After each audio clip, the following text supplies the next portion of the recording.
The story that is making it to the front page of almost all the newspapers, the NPP, primaries, getting closer to who will be leading the party for the 2024 elections. We've had the Vice President, Dr. Mahmoud Bawumia, this morning on the front pages of most of the papers, talking about politics of insults against politics of ideas. Now, I have here with me Dr. Benedicta Yaira Fosu-Mensah, is member of NDC National Communications Team. Doc, you're welcome. Thank you. Right, you're looking awesome. And you are looking great. As I always looking younger. See who he's talking about, always looking younger. We are also waiting for the NPP's Loratu Musa Saka to join as well. But we will start, with the Vice President talking about politics of ideas and not insult. Now, when you take the Daily Guide on the front page, you have, "I won't throw mud at opponents," says Bawumia. That's the Vice President. You can find the story on page 3. The story was put together by Ernest Kufiedu, and it reads, Vice President Dr. Mahmoud Bawumia has stated that he will not smear his opponents in the New Patriotic Party NPP internal race to elect a presidential candidate for the 2024 general election. He said he has consistently run a decent, clean and honest campaign devoid of insult and malice, projecting the good works of the NPP government and modestly pitching his ideas to the party's delegates because he believes elections are a contest of ideas rather than mudslinging.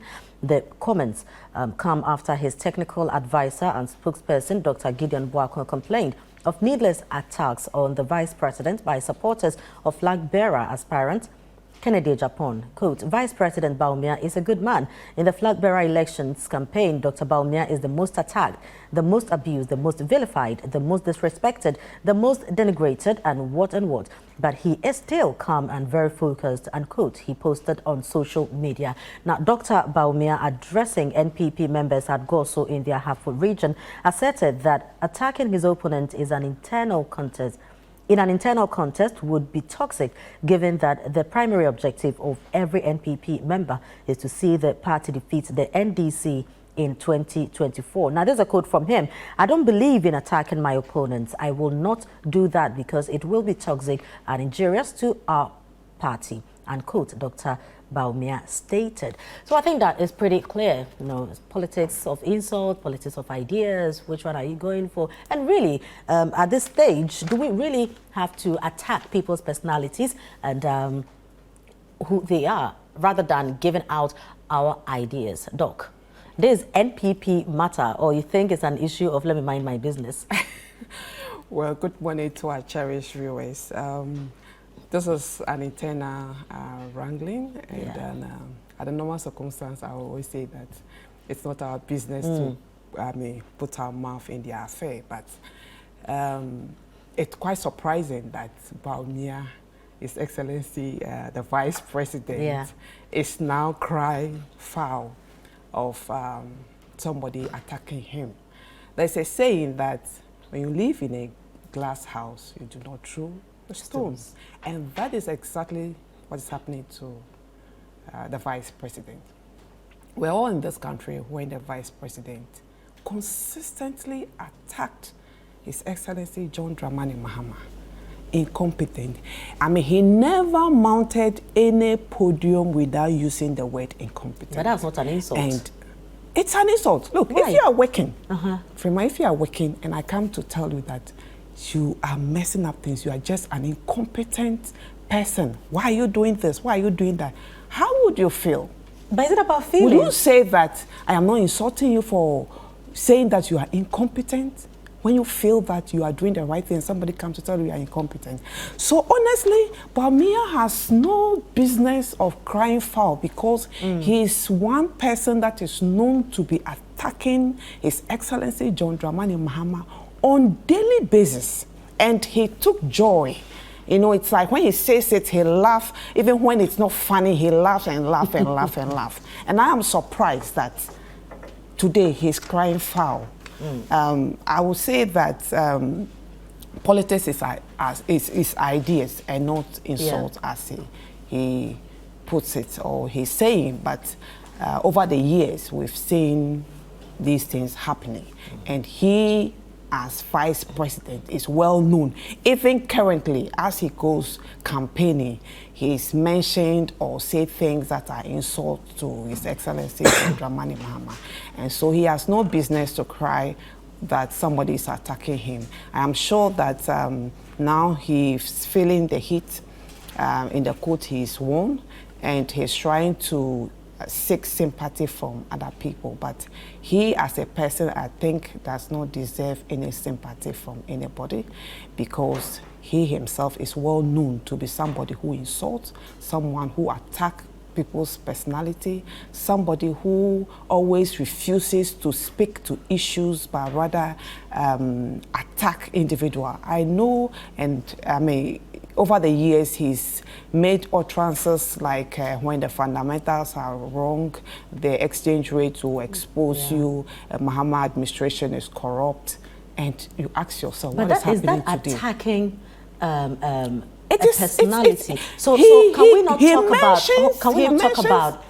talk about your work? Can we not talk about how you are going about things and speak to that, as against coming out to say that, doctor, you are ABC? But can I not say that, doctor, with what you are doing, it's not right, it is wrong, this smears of corruption and all that? Can I not say that minus your person, who you are?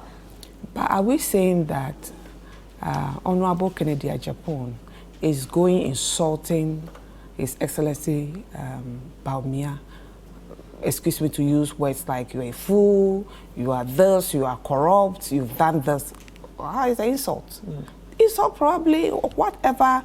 I'm not privy to what the Honorable Kennedy Agyapong said, but I don't think Ken would go to the extent of insulting his personality. Probably he's made utterances about the fact that, yes, people who have held office or office holders are part of the government that has, I mean, is being labeled as a corrupt government. And Bawumia is in charge of a number of sectors that is, I mean, are touted as being corrupt. And so if he says that, yes, Bawumia is a corrupt man, I don't think he should run away, because he's attacked His Excellency John Mahama before.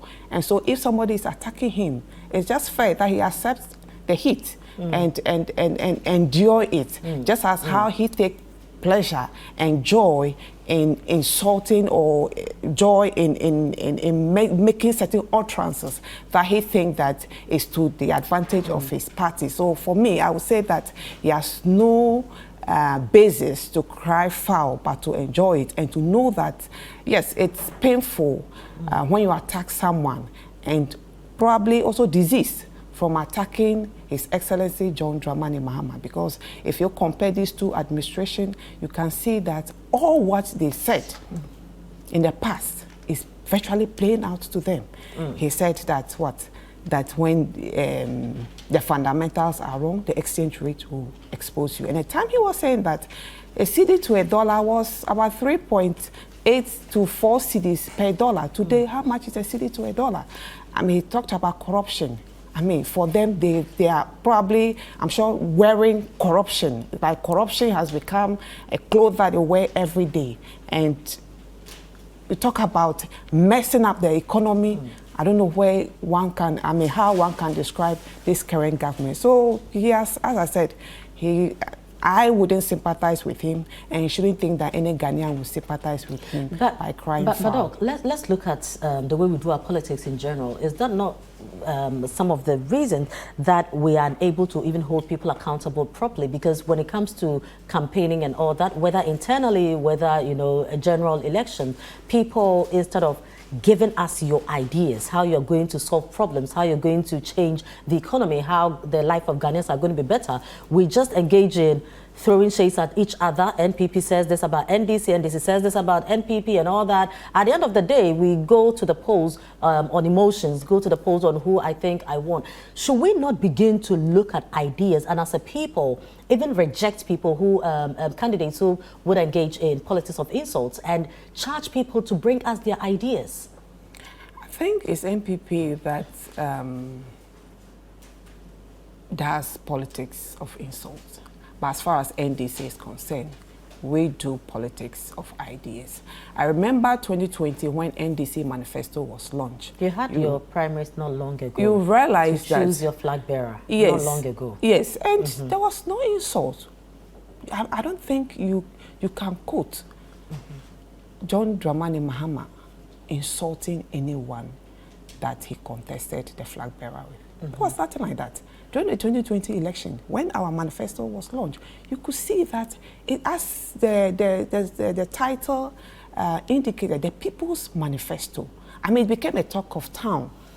It had a lot of ideas how we're going to change the economy. We talk about the big push, trying to employ millions of the youth that were unemployed. We talk about healthcare, making basic healthcare free. We talk about improving our education system, building roads, schools. These are ideas. These are things that, you know, drive every country forward.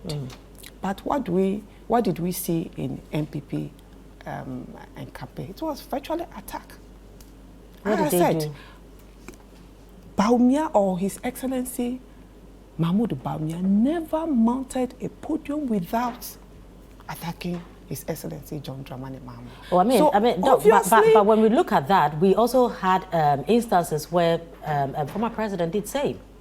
Can you tell me? Former president mounted some platforms and started speaking in slangs, you know, just to mimic President Akufo. So do you call that an insult? Is that an idea? That is not an insult. But is that an idea? Mocking people, is that an idea? Does that solve the health problem? Does that put food on the table for people? I mean, which others would also describe that as very unnecessary. If you mount the platform, let us know what you want to do for Ghanaians. What's the point in... I mean, you heard all that. You saw all those videos. Well, I didn't see that, but if he did that, if he did that, he is probably just telling him that as president, what you need to do is to fix the country. So that is okay for him to use that to send his message across? Yes, so but NPP can't do that. Just stop, you know, bringing out the words or just, you know, speaking slangs to us, but fix the country. Is that that's just why he's just trying to tell him. If that is how the man speaks, don't we all know how the president speaks? Well, I cannot even say for a fact. You mount the podium and then you go straight according to, he will come and stand there and you say, da da da da, then you try to mimic him. Really, is that how to sell your idea? I cannot say for a fact that His Excellency John Dramani did that. I can say for a fact. It was on social media. It was well, the news, I can say that he is probably just sending a message across that as president, you know, we are not interested in the many words, the slangs, you know, you're a Ghanaian but you want to own like a British accent. We are not interested in that. We want things fixed for us. We want jobs for our youth. We want sick women, you know, who goes to hospital to be able to find beds. Women who go to deliver in hospitals to find, delivery beds to, you know, to deliver on and not to deliver on the floor. We are just saying that fix the country. There are a lot of deplorable roads. You know, a lot of graduates who have completed and cannot find jobs. Currently, a lot of nurses are leaving the country, and World Health have just indicated that this is a danger, or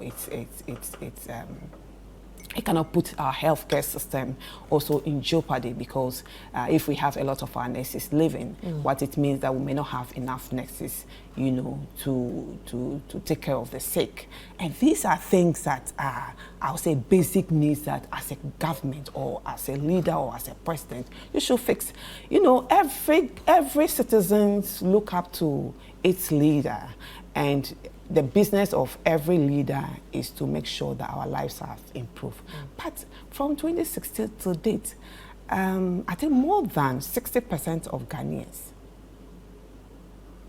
can attest to the fact that our lives have worsened off. I mean, we are worse off from 2016 till now. And we are just saying that we need to fix this thing. So if His Excellency John Mahama made those gestures, probably he was just telling him that you need to fix the country. I see.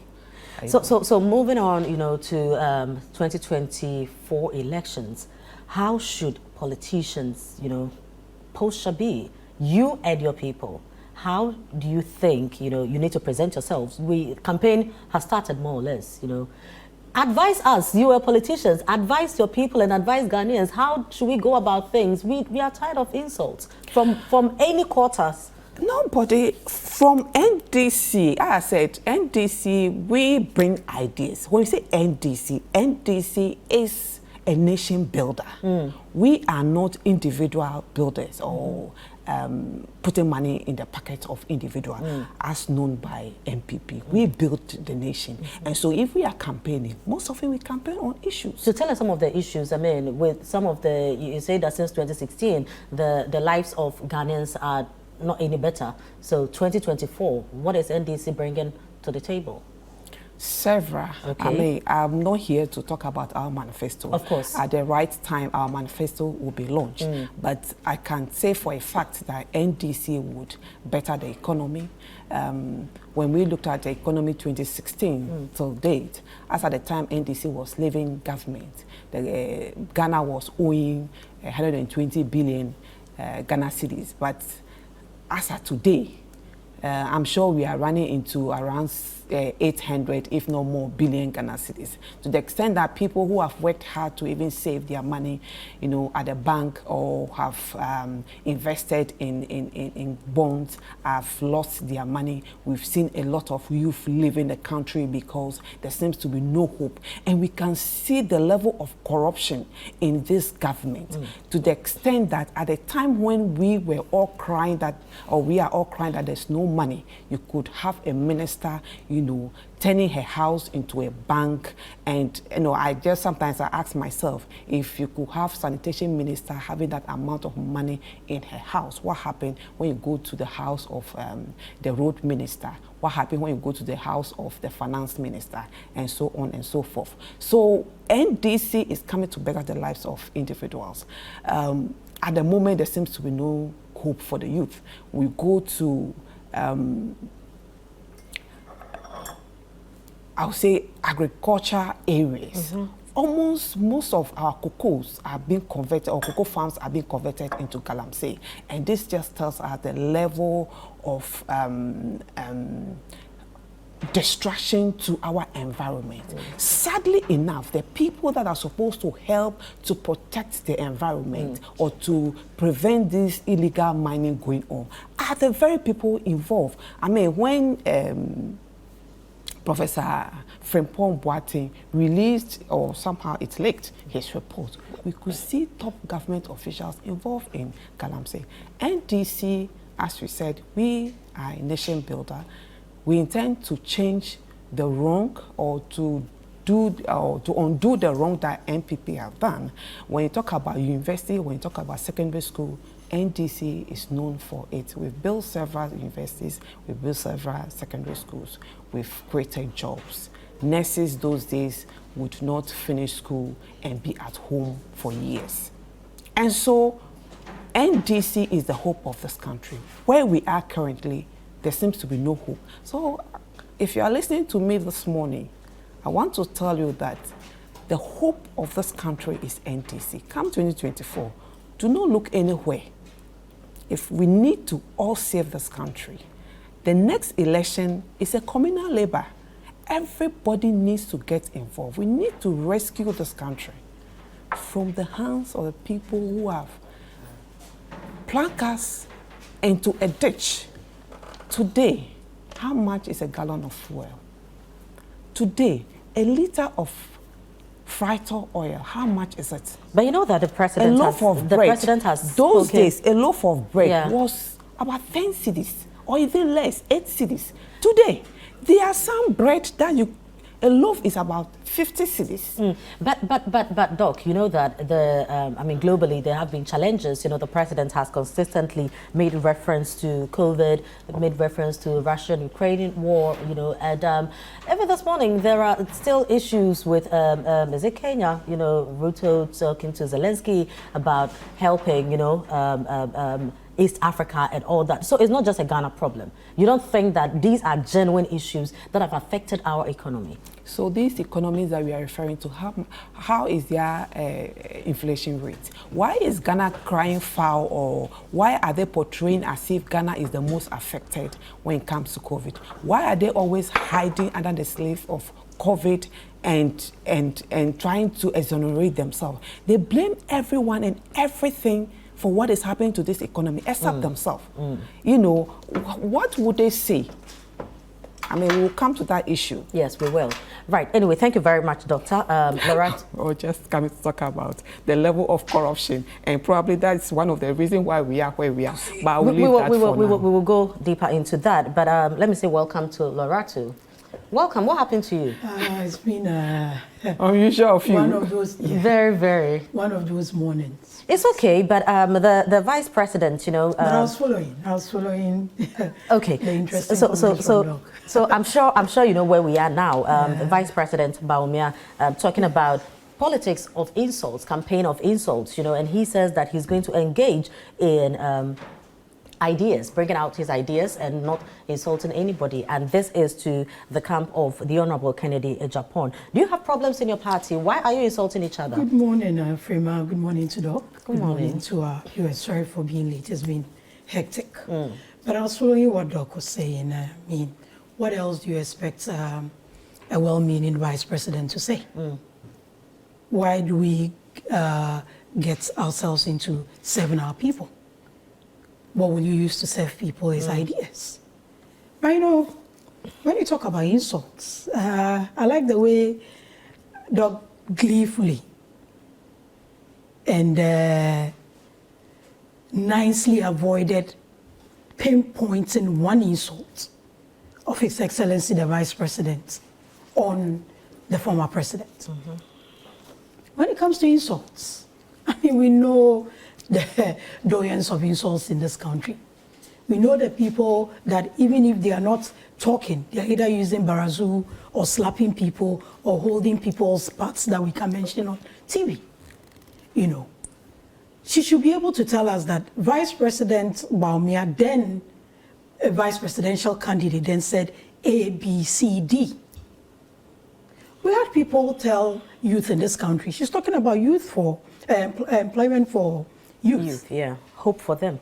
What have they really, what did they introduce to give hope to the youth? The only thing they did was brand NYEP that was introduced by President Kufuor to give it another name. I've even forgotten the name they gave it. Spent so much money launching the renaming of that initiative. So how does this address the issues in your party? One of their parliamentary candidates, no, it's the issues that she raised that I'm addressing. When it comes to insults, they shouldn't even go there. We're told, youth were told in this country to go and cut grass and go and sell. You remember? People told us that if the kitchen is hot for us, we should leave the kitchen. We heard that. Have you heard anyone in government say that to the people of Ghana? If we are going by Doc's definition of okay, so let's not go by Doc's. No, let's go by her definition because she said a lot this morning. Well, it was very unfortunate that you were not here. To talk about. You were expecting the NPP's last. Yes. We've been expecting it for quite some time now. Yes, but Loratu, on a broader, on a broader scale. Look, the NPP has been in power, and to correct Doc, we haven't been in power since 2016. We've been in power since 2017. We won the 2016 election and came into power in 2017. He's been vice president till then. And by the tenets of our party constitution, once you've been in the party for more than 2 years, once you find yourself capable of leading the party into an election, you put yourself up, you go through vetting. Yeah. Once you are declared fit to contest by our constitution, you kickstart your campaign and tell the people what you're ready to do. So if the vice president says it's about ideas, at the time that we find ourselves in this country, with all that we suffered from the external shocks and some internal shocks, which we've never run away from, we can't go around hitting at each other. We need to tell Ghanaians how we are going to make it better. Yeah. And the initiatives we put in place. Whoever wins this flag bearership contest may come with a different approach. Even twins are different. Yeah. Will come with a different approach, but it's not going to move. Government is a continuum. There are things that the NDC started, that the NPP has. And there are come things to. that the former president has said that when he also, if he gets the nod to come back, he will continue. Well, but at least we know that he says when he comes back, all the people that have been arrested for Galamsey, he'll release all of them. They have the pension of campaigning with things that doesn't inure to the benefit of any country. But let's move on. Like I said, anybody who wins the flag bearership of the NPP will have to continue. We come from an ideology. We come from an ideology of building the economy so people can be sustainable and have hope. When we mention the external shocks, which were COVID, and as we sit here now, there's some flu in the air. And some experts are thinking is another variant of COVID. We know they have a COVID range. Then you hadn't even taken the morning show of the newspaper review section. We used to do it on. For a long time, we were doing it on Zoom. So we know what COVID brought. But gradually, look at how inflation skyrocketed, our exchange rates and all that. We have some internal arrangement we could have done better that would have helped. But be as it may, nobody saw all these external shocks coming unless they saw. But they stayed in government for 8 years, nothing external. They left us an economy on a silver platter to the IMF. You know, so when it comes to these comparisons, it's not something we enjoy doing, but with the moral audacity of our compatriots makes it difficult for you to leave them out because they seek to come and govern the country again. And Ghanaians must know that the alternative, the way they kicked it out, is still the same. Right. They haven't improved in any way. You know, so if we are talking about insults, they should give us the space. But at the end of the day, what are we going to run our campaigns on? They'll be on manifestos. What are in manifestos? The ideas formulated in policies that any candidate or any party campaigning to lead this country will be propagating to Ghanaians. But if you engage in infighting, if you engage in politics of insults, you know, of attacking each other, and then eventually one of you emerges as the flag bearer, is this not enough for us to say that we know you because we had one of you come out to say that no, don't go for this person? Is this not an arsenal you are giving your opponents? I mean, there's no lie about that. If you live with your brother or sister, or you have a very close friend, and you come out and say, my friend, my brother, my sister, it's like this, like that, like that. You give people the cause to believe it. It's just like saying when the crocodile comes from under the water to tell you the alligator, the fish down there is dead. You have you can doubt him. So that one, there's no doubt about it. But that is why we keep appealing to contestants in there. This is a family contest. It's an internal contest. We need to be measured. Let's tell Ghanaians, we are known for building this nation. We are known for propagating ideas. We are not known for using vile words and all. That is not the NPP. The NPP has, over the years, been known as a book-long party. And what does that mean?